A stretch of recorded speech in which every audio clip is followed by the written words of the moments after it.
E aí pessoal, eu sou o Rafael e sejam bem-vindos a mais uma parte da história do Bai. As outras partes estão aí na descrição e o nome do anime também. A história continua quando o Patriarca desencadeia um ataque devastador e o Lee corre freneticamente para ajudar o Bai. O Tidon e a June fazem o mesmo quando o ataque se aproxima, mas o Patriarca ficam incrédulos ao ver que o Hanyan usou um ataque imensamente poderoso. O Bai usa um talismã defensivo que sempre ajudou ele no passado, mas o Hanyan explica que é tarde demais. A tentativa dos patriarcas de parar a mão eventualmente falhou. A menor explosão que aconteceu ali de energia empurrou o Lee violentamente para trás, e a June com o Bai traz os poderosos artefatos dados a ele pelos patriarcas, mas já sabe que a lâmpada de chama de sangue e o pingente espiritual só podem resistir a um ataque no nível de formação central. No entanto, ele reconhece que os patriarcas já ajudaram ele a drenar a maior parte do poder da palma e agora ele só pode confiar em si mesmo. Ele ganhou alguma confiança ao se lembrar do quão forte ele se tornou e usa um talismã divino para reforçar o seu poder. O Bai proclama que ele definitivamente será capaz de mudar as coisas e jura sobreviver a esse ataque. Ele tenta contra-atacar com seu corpo demoníaco, mas o Lee estava preocupado com o seu jovem discípulo. O Hanyan dá um empurrão final do seu ataque, pois ele exige que o Bai apenas morra, e todos ficam arrasados ao assistir o Bai ser engolido pela imensa explosão da nascente do ataque do nível da alma. A June acorda por um breve momento para descobrir que o Bai foi derrotado quando seu corpo gravemente ferido desce do céu. O corpo cai no chão, fazendo com que os discípulos recuperem o seu sangue, e isso faz com que todos se perguntem se o Bai realmente morreu. O Hanyan anuncia a todos os discípulos da corrente sanguínea que o traidor foi destruído e seu poder foi restaurado. Agora é hora deles massacrarem o setor espiritual. A sua liderança é interrompida instantaneamente enquanto o Patriarca Song pergunta por que ele pensa que ele pode combater o exército da corrente sanguínea. Ele gostaria de saber como Hanyan foi capaz de usar uma força total da palma ao atacar o Bai, enquanto seu cultivo não foi suprimido. O Hanyan consegue fugir do seu questionamento, mas ele foi pego em outro. Os patriarcas querem respostas. Eles tentam questionar ele, mas ficam chocados ao vê-lo se transformar. Então eles se perguntam quem é essa pessoa. Ele é o Kyon, e o Patriarca Song o chama de desprezível por assassinar seu bom amigo. O Timo percebe que o setor profundo provocou a luta entre os dois setores. Tudo isso foi planejado por eles, ou seja, um terceiro setor, e ele deveria ser aniquilado. Todos os discípulos de ambos os lados se unem em afirmar que eles juram destruir o setor profundo e não retornarão sem a vitória. O macaco falante assiste de longe e aponta como uma aliança entre o espírito e a corrente sanguínea nunca existiu antes dessa guerra ter reescrito a história, e o jovem discípulo Bai estava destinado a ser aquele a liderar. O Justin Lee e o Tidon correm até o Bai. Eles ficam felizes em ver que ele ainda estava vivo. Vários sinais de guerra são mostrados e nós vemos que o Bai se encontra dentro da sua própria consciência. Ele pode escutar o Lee enquanto aponta como o Bai é um pirralho sortudo, já que, de alguma forma, ele conseguiu sobreviver. Mais uma vez, o Lee estava feliz em ver o quanto o Bai cresceu desde o incidente do Lucian, mas ele afirma que se ele tem que colocar a sua vida em risco para crescer, logo as coisas não vão ficar muito boas para ele. O Lee falou que a corrente sanguínea e espiritual pedirão uma trégua e estão atacando o setor de sonhos profundos juntos. Ele agradece ao Bai por tudo e pede que ele descanse e se recupere. O Lee só pede que ele de fato fique bem, porque tem inúmeros benefícios esperando por ele. Ao mesmo tempo, a Mai estava cuidando dele, avisando que ele já estava desacordado há muito tempo. A Mai fica bem perto do Bai e quando ela tenta chegar mais perto, ele acorda um pouco e a June acabou de chegar.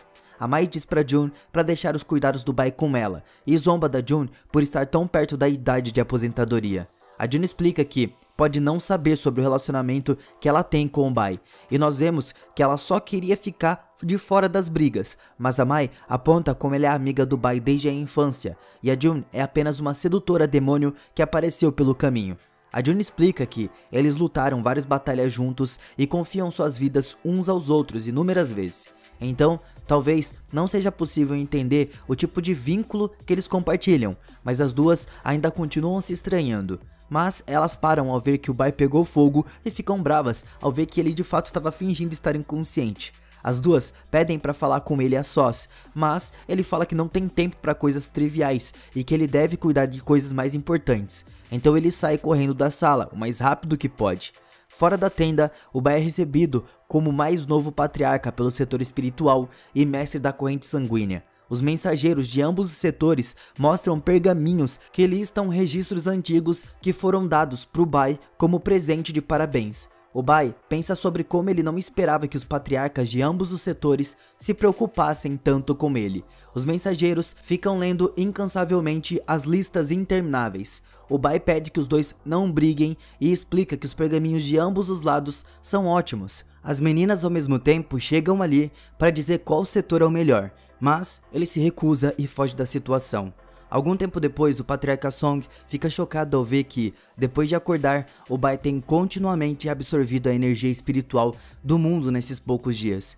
O que é ainda mais inacreditável, porque ele acumulou muito em pouquíssimo tempo. Ele tem a chave do caminho espiritual celestial, e vemos o Bai com todos os níveis de poder. Uma criatura monstruosa aparece das nuvens, e o patriarca espiritual deve ser informado de que é a verdadeira manifestação da técnica de refinamento do corpo do pico menor, o corpo demoníaco celestial. Ele pode ser mais forte do que todos os outros picos. O patriarca afirma que essa era da nova geração e eles não devem investigar o segredo dos jovens. As perspectivas sobre a guerra estão melhorando e o fato do Bai estar seguro e se aproximando da fase final da fundação aumenta a moral. O Bai termina cultivando por enquanto, como ele alcançou o estágio da fundação e explicou que os elixires que ele recebeu o ajudaram muito. Ele pretende almejar o estabelecimento da fundação do pico. O sonho do Bai era alcançar o núcleo dourado e aumentar a vida útil em 500 anos. Mas ele fica preocupado quando ele encontra as duas garotas esperando por ele do lado de fora da tenda. Ele não consegue entender por que elas estão lá mais uma vez, mas determina que é melhor não provocá-las. As coisas ficam mais tensas, então com apenas um movimento o Bai cai no chão. Ele afirma que ele apenas usou muita energia e gostaria de um pouco de paz ficando sozinho, mas ele descobre que o que o pessoal entendeu de paz sozinho incluía as duas garotas que estavam brigando para ver quem cuidava dele, e até chegaram a lançar insultos poderosos uma na outra. Elas preparam vários pratos para ele e depois brigam sobre qual ele deveria tentar primeiro. Tudo fica muito intenso. O Bai tenta acalmar a situação explicando que ele vai comer toda a comida, mas com todo esse caos que estava acontecendo, o Bai desmaia. Quando ele acorda, ele acredita que ele estava sonhando o tempo todo. Quando ele sai de casa, embora descubra que o pesadelo continua, agora estava pior porque elas trouxeram alguns lanches para ele. O Bai fica surpreso com isso, ele não queria, mas fica completamente impressionado e desmaia mais uma vez. Ele reitera que só quer paz sozinho, mas outra briga começa e isso faz ele fugir. O Bai encontra os patriarcas e explica que ele já vestiu as suas vestes de batalha em preparação para se juntar às linhas de frente. O patriarca concorda em deixá-lo ir, assim que ele se recuperar totalmente. O Bai explica que seus ferimentos são insignificantes em comparação com a grande causa que eles estão lutando, mas foi explicado que ele pode perder a vida no campo de batalha. O Bai fala que ele não pode ficar parado enquanto os outros discípulos arriscam as suas vidas e vê que as meninas estão preocupadas com ele. O Bai assume que elas não o seguirão para a batalha e reitera ao patriarca que ele estava pronto para lutar pela causa. O patriarca concorda em ativar o sistema de transporte para ele entrar na batalha amanhã, mas o Bai explica que não há necessidade de esperar, porque ele está pronto para arriscar a sua vida pelos dois setores agora.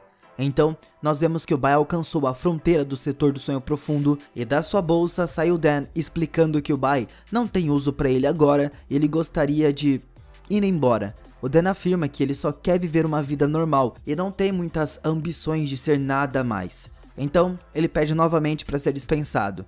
O Bai concorda relutantemente e o Dan estava feliz em ver que o Bai preparou um receptáculo para ele viver. Eles encontram um cadáver que morreu recentemente e eles acham que um discípulo está no território do setor dos sonhos profundos. A destruição pode ser ouvida nas proximidades e agradece ao aterrorizado Dan por acompanhá-lo por tantos anos. Ele diz adeus ao Dan e mal consegue conter as lágrimas enquanto agradece a ele por tudo. Então, nós vemos duas pessoas fugindo de um grupo de agressores que estão em busca de uma mulher. Ela aparece para mostrar que é uma oponente digna, mas deve ser resgatado por seu companheiro. Infelizmente, ele deve pagar o preço final por isso. A garota tenta se vingar, mas falha e nós vemos o Bai chegando por perto para perguntar o que estava acontecendo. A luta é extremamente intensa. O homem fala que há um cultivador de núcleo dourado. A garota mal consegue continuar de pé quando descobrimos que seu nome é Manny do setor das pílulas. Seu oponente explica que não estava preocupado com as suas habilidades de veneno e se pergunta se ela realmente pensa que pode mudar o destino do setor pílula de ser aniquilado. O homem se chama Lin e a Manny o chama de traidor, porque ele também é do setor de pílula. O Lin revela que ele é um discípulo do Mestre Kyon, do setor de fluxo profundo, e ele não é um traidor. O Manny aponta como o setor de fluxo profundo teve 16 dos seus portões da montanha destruídos pelo setor de espírito e corrente sanguínea, e eles perderam metade de todo o seu território. O Lin explica que ele não está nem um pouco preocupado com eles, já que a sua chamada aliança foi formada apenas por causa dos seus laços com uma criança. Desde que o Bai morra, a aliança se desfará em menos de um instante. Essa é uma aliança muito frágil. Então, o profundo setor dos sonhos não se importa que eles sigam o caminho juntos por um tempo. O Lin quer que ela se junte a eles, mas ela prefere morrer do que se associar a eles. Então ele ataca ela por sua ignorância, mas todos ficam chocados quando o ataque é interrompido. Eles assumem que é uma emboscada, quando vemos que o Bai pegou ela para escapar.